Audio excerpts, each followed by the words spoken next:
of all, my Lord, let me on behalf of the Federal Capital Territory appreciate and thank you for accepting to be the special guest of honor and to flag off this very memorable occasion. Let me please recognize my dear sister, the representative of the Attorney General Minister of Justice, Mrs. J.D. Ahmed. My Lord, let me say clearly for this. Mr. President had always said, how do we work for the independence of the judiciary? How can the judiciary be independent? And he has always said, one of the things that guarantee the independence of the judiciary is one, the tenure of the judicial officers. Just like what the Minister and Attorney General said, the President has done that by amending the Constitution to see all judicial officers at least retire at the age of 70 years. And Mr. President also said the conditions of service is critical to the independence of the judiciary. That if you want to insulate the judiciary from manipulation for interference of either the legislature or the executive, that it's important that there are conditions of service. One of those conditions of service has to do with their remuneration.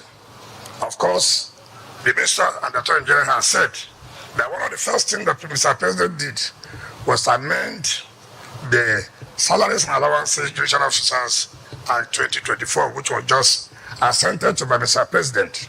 That, of course, is to give them hope, is to make sure that the allowances and salaries are up to the level that they can say, yes, with all our efforts, that our welfare is being taken care of.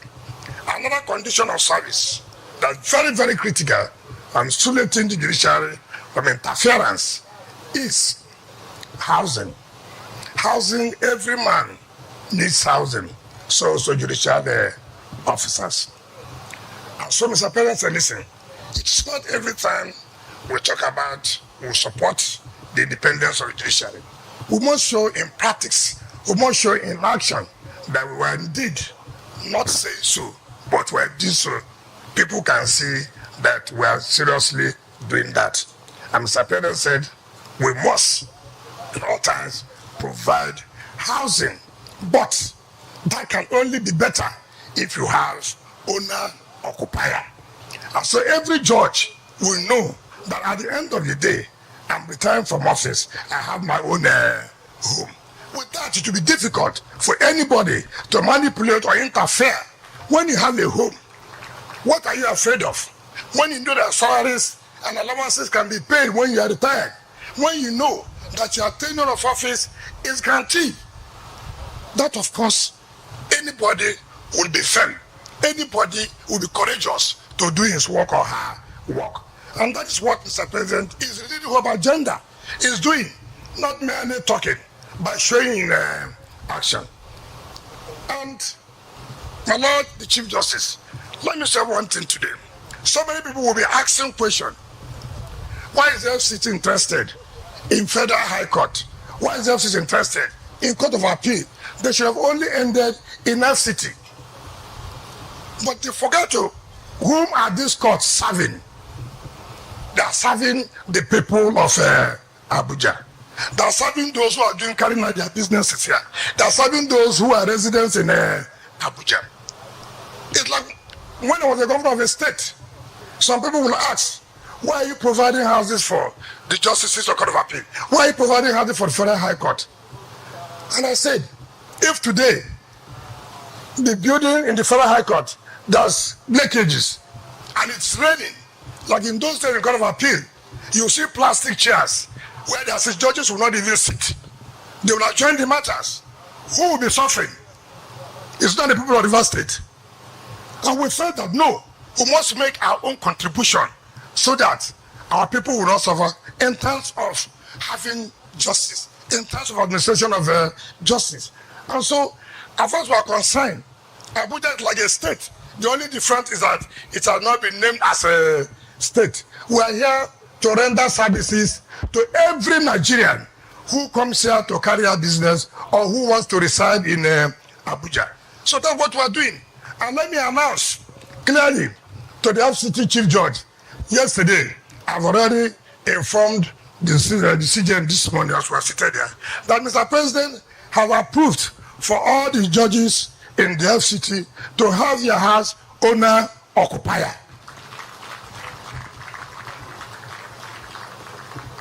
And that is why in the next year, we're also going to provide at least 20 of these small houses for the FCT judiciary.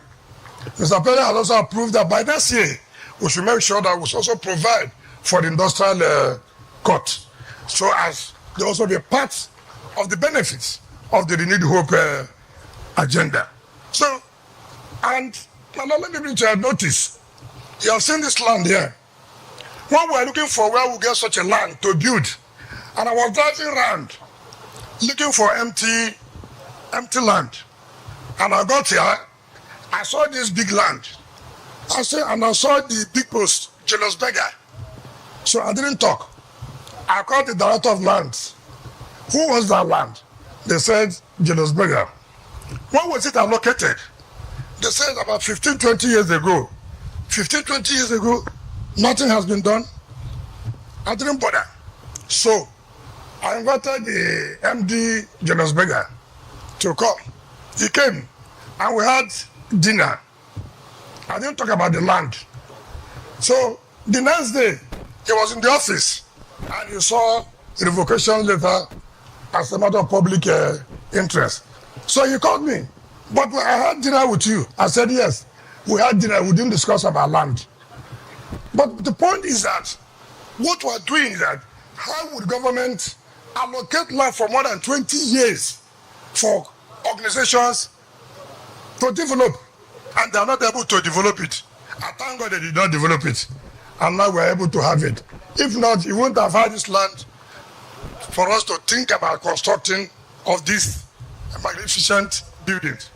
Now, let me say, and thank the National Assembly, my Lord CJN, I've never seen people who are so lucky.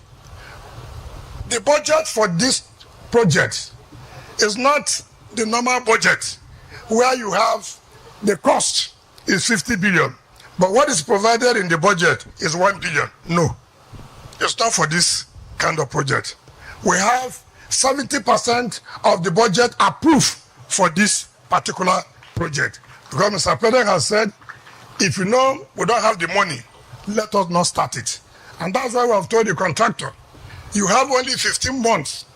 You have only 15 months to hand over well furnished,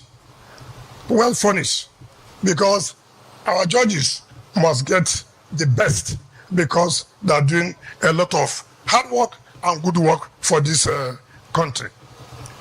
But now let me also say, today, we are not going to say, oh, we have flagged it up, but how are you sure that they will give us the CFO? We are going to give the CFO here to the Court of Appeal, to the Federal High Court, and to the FCT High Court, so that they know that us, we have given you your land, and by next year, God willing, by the grace of God, and the contractor should know we have mobilized you. We mobilize you under the rain. You must also work under the rain. No excuses of the rain was too much, the sun. No. Work as we have paid. Nothing like rain or sun. We are not going to owe the contractor at all. We'll make sure that this is a pilot project that will be completed on time, and my Lord, the Chief Justice, will also be here next year by the grace of God to come and commission it. And we also believe the Court of Appeal Division, which was flagged up by a predecessor, will also be commissioned by next year to the glory of God. My Lord, you're a very lucky person. God's time is the best. And it's how it believes that the will of God, that it is at this time you will be the Chief Justice of Nigeria when such project is starting. It is not anybody's own making. It is how God has made it. So we'll say once more, congratulations, and we are happy that you are the one flagging it up and you'll be the one that will commission it.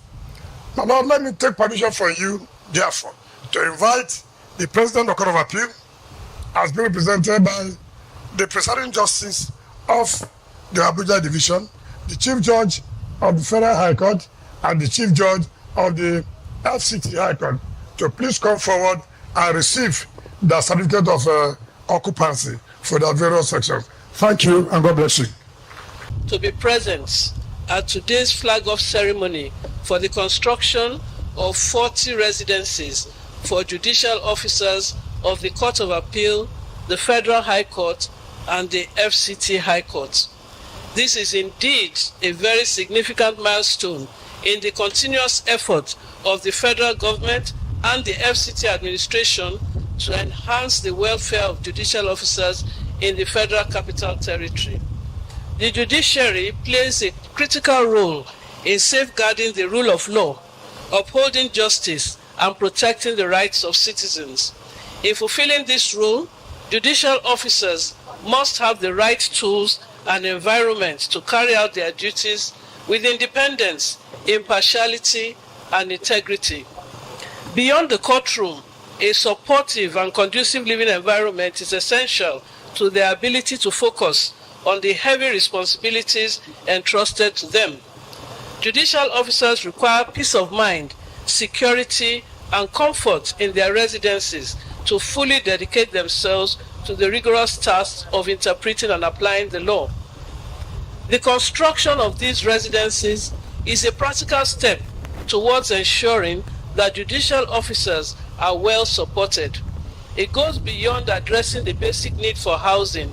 It reflects the recognition that the mental and emotional well-being of judicial officers is directly tied to their living conditions. These homes will provide a secure and tranquil environment, enabling the judicial officers to perform their duties with greater focus, efficiency, and clarity of mind.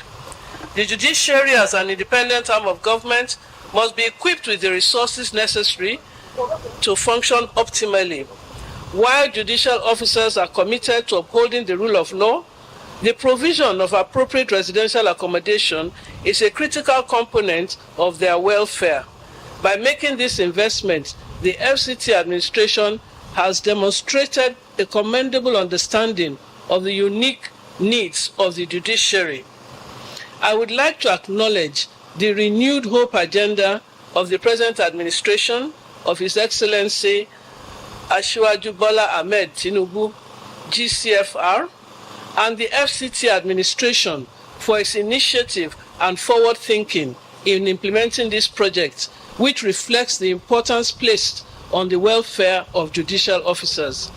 This initiative is an essential part of creating an enabling environment for the judiciary to discharge its constitutional duties effectively. I am confident that this project will be executed to the highest standards and completed within the expected time frame. The timely completion of these residencies will further enhance the capacity of our judicial officers to serve with dedication and commitment to justice. As we mark the beginning of this project today, I hope that it serves as a reminder of the importance of ensuring that those who serve in the judiciary are given the respect and support they deserve. The ability of judicial officers to perform their functions is strengthened when their well-being is prioritized and their work environment is conducive.